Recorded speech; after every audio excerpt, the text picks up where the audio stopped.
Isso é o que você acha que é o mais importante? Então eu te pergunto isso, porque toda a discussão está sendo em cima da questão da Polícia Federal. O que você acha que tem de Uhum. mais importante nessas alterações propostas pelo DERIT?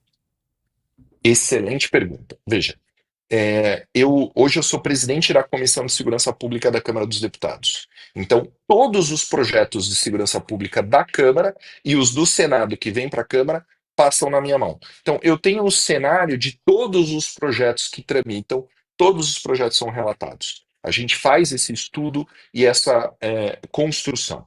Então, o projeto do DERIT ele é um ótimo substitutivo do projeto do governo. O projeto antifacção que veio do governo, ele tinha duas falhas muito graves. Primeiro, ele garantia como direito na lei de execução penal a visita íntima.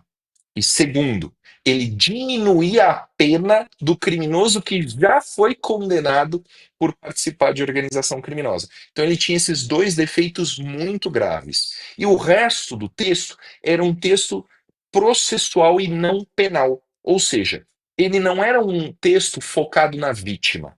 Você, nós, como vítimas do crime organizado, nós precisamos ter a necessidade de punição do criminoso como a diminuição do estado geral do crime. Então, quanto mais o criminoso é punido, menos estímulo existe para a prática do crime, logo menos vítimas ocorrem. O número de vítimas no Brasil se deve ao fato do criminoso não ser punido com eficiência e se dedicar à atividade criminosa inúmeras vezes. Daí que a gente vê aqueles casos do cara ser preso 50 vezes, porque ele continua sendo preso, continua praticando crime, não é punido, não vai para a cadeia. Então, veja, no sentido de o que é necessário, que é prender o indivíduo, mantê-lo preso e desestimular o resto da população a praticar crime, o texto do governo não traz nada disso. Ele traz medidas processuais que facilitam, entanto, a investigação. O que o DERIT fez? Ele trouxe diversos pontos de outros projetos para dentro desse projeto, para dentro do PL antifacção. Esse é o poder do relator. O texto final é dele, né? Então, como ele trouxe diversos pontos, por isso que você falou, poxa, ele fez o relatório em 2 horas, porque todo mundo que tem experiência na segurança pública sabe exatamente o que precisa ser modificado. Na Comissão de Segurança Pública, eu aprovo por reunião, a gente faz uma reunião por semana. Por reunião da Comissão de Segurança Pública, eu aprovo 3 alterações da Lei de Execução Penal, que é a lei que serve para manter o preso dentro da cadeia. Toda semana a gente aprova alterações dessa lei, porque é uma lei muito ruim.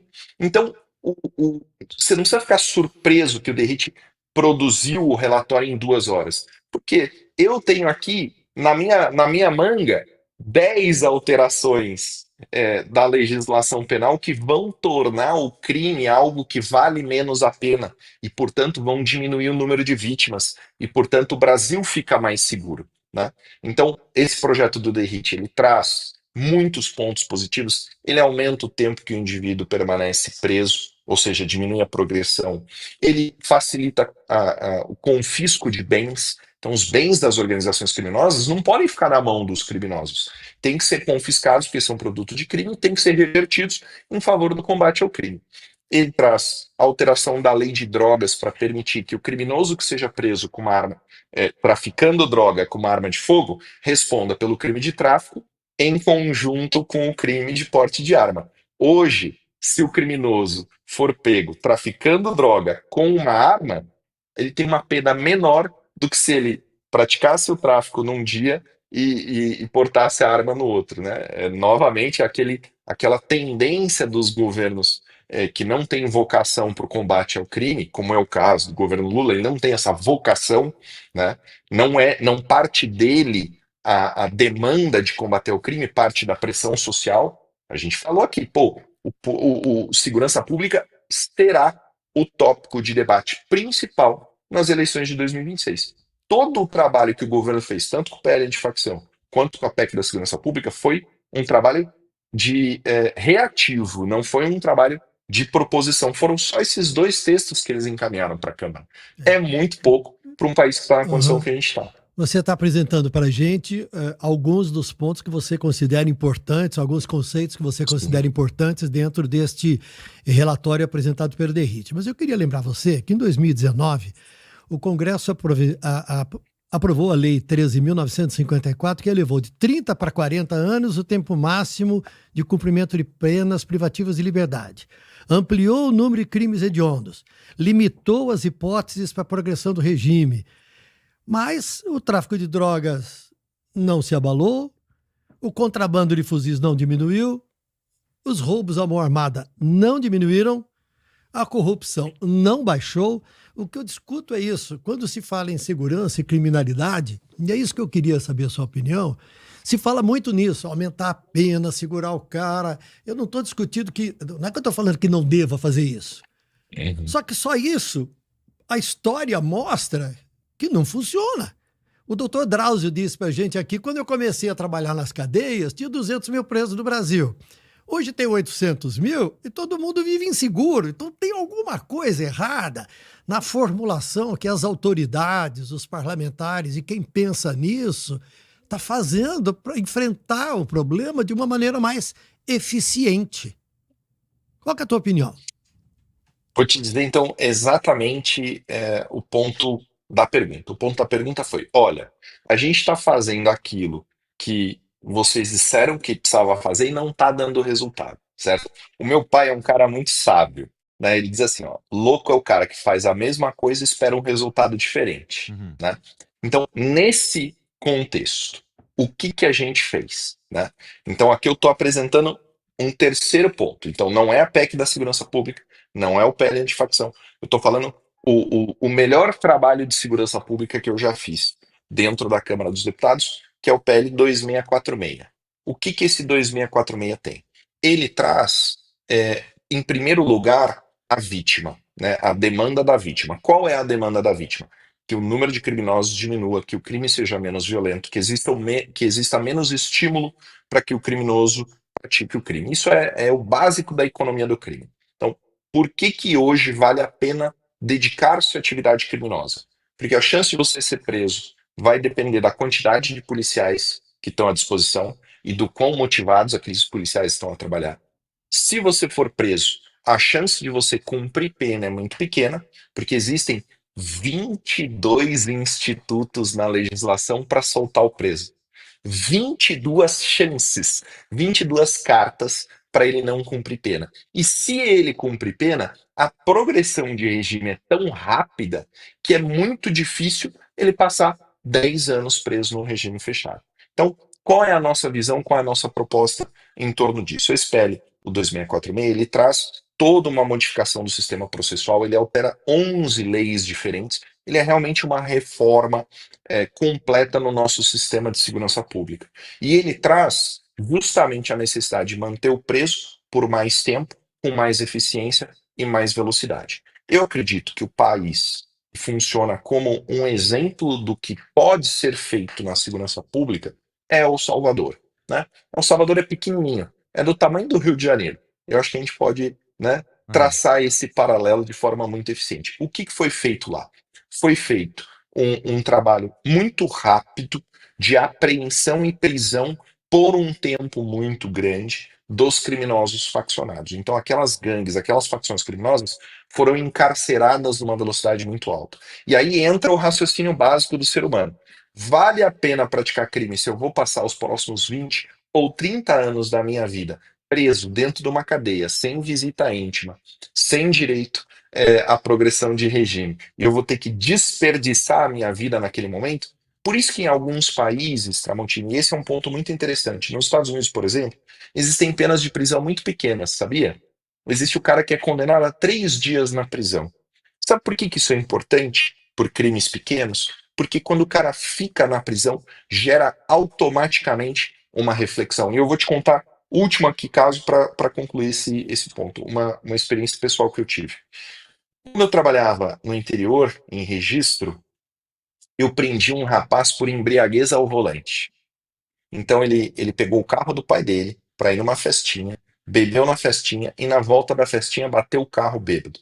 Polícia Rodoviária Federal prendeu ele, levou para a delegacia E ele era o típico indivíduo que não era dedicado à atividade criminosa. Ele era uma pessoa normal, comum. O cara que, se aquele dia ele não tivesse preso, provavelmente ele nunca mais ia ser preso na vida. Ele ficou preso do dia para a noite, era o tempo da audiência de custódia. Naquele período, eu vi ele experimentar a cadeia, sentir o cheiro da cadeia, o clima da cadeia, e mudar de opinião sobre o que valia a pena fazer ou não. A cadeia é a consequência que faz o indivíduo refletir. Eu não quero me dedicar à atividade criminosa. Só que essa experiência de cadeia não existe no Brasil. Hoje, para você ser preso, você tem que praticar um crime muito grave. Muito grave mesmo. Você não fica preso por crimes menores. Ô, Paulo, Obra eu do tenho, governo. eu Diga, tenho que pode discordar falar. de você com o exemplo de El Salvador. Ah, El por Salvador quê? acho que não é um bom exemplo para você usar. Porque em Poxa, El mas Salvador, um dos países mais violentos do mundo se tornou um dos mais seguros? sim, só que qualquer um é preso sob qualquer motivo, sem mandado, com denúncia sem fundamento. Isso está mais do que provado, Paulo. E tem um monte de Mas o crime gente lá parou, né? que inclusive cometeu crimes ou violou regras, como esse exemplo que você citou agora, que está encanado lá. E ninguém tem direito a advogado, não tem defesa, tem uma condenação sumária determinada pelo governo, tem grupos paramilitares que fazem prisões. Então eu não sei se El Salvador pode ser Eu terei medo de se adotar um regime de El Salvador aqui no Brasil, porque eu estou saindo daqui no Flow, é uma rua escura, e que se passar alguém aqui achar que eu sou, ou que eu quero isso, ou que eu quero aquilo e me encanar, nunca mais vou me encontrar, cara. Qual que é a chance de você sair hoje do Flow e ser vítima de um roubo, cara? Aí eu não sei, eu só sei que se eu estiver nos Entende? jardins, a chance de eu ser vítima de um roubo vai ser muito menor, vai ser menor a chance de eu ser preso do que se eu for para a periferia. Se eu for para a periferia, a chance de eu andar lá e ser preso é muito maior. Então, você teve um pequeno lapso freudiano ali. Você falou: se eu estiver no jardim, a chance de eu ser vítima de um crime é muito menor. Você está certo. As populações mais afetadas pelo crime organizado não são as populações que estão no jardim, nos jardins que estão lá na Barra, Barra da Tijuca, o pessoal do Rio de Janeiro, que Isso. Aí quem é conhece da Barra o da conhece Tijuca. bem. O Leblon. mais afetado, Leblon, isso, o mais afetado pelo crime organizado é o 97% da favela, da comunidade, que não faz parte do crime organizado. Esses sim são os verdadeiros oprimidos. Esses sim são as verdadeiras pessoas que têm a vida delas ditadas pelo integrante da organização. Dos 100% dos moradores, 3% pertence à organização criminosa. E eles regulam, ditam a vida dos 97% que estão ali. Então, eu acho que a gente tem que mudar um pouco a nossa perspectiva, a nossa visão sobre o que a gente quer para o Brasil. Porque da forma como está sendo defendido, sendo defendido. Isso que o governo fez com o PL. Penas menores, né? O PL antifacção vem com diminuição de pena, tem que ficar menos gente presa, né? O pena justa, vamos soltar os presos. Tudo isso caminha para o caos que nós estamos vivendo. A nossa alternativa é sim penas mais graves, que o indivíduo fique preso por mais tempo e que a progressão de regime seja cada vez mais difícil. Porque se a gente não tomar essa decisão agora, mais do que a opressão dentro das favelas, a gente vai viver muito mais opressão fora delas. Você pode viver nos jardins, você pode achar que você tem uma vida mais segura, mas você sabe que se você não tiver de carro blindado, o negócio é um pouco mais perigoso. Você sabe que dependendo do lugar que você for, o horário que você for, é perigoso. Então, essa perda da liberdade é o que a gente está vivendo hoje. Nós estamos vivendo o resultado da escolha de não ter um Estado duro contra o crime organizado. Um Estado que realmente vai colocar o criminoso na cadeia e ele vai ficar lá. Paulo, cara, muito obrigado pela tua participação. A gente precisa marcar um dia para tu vir aqui presencialmente e a gente trocar uma ideia para valer.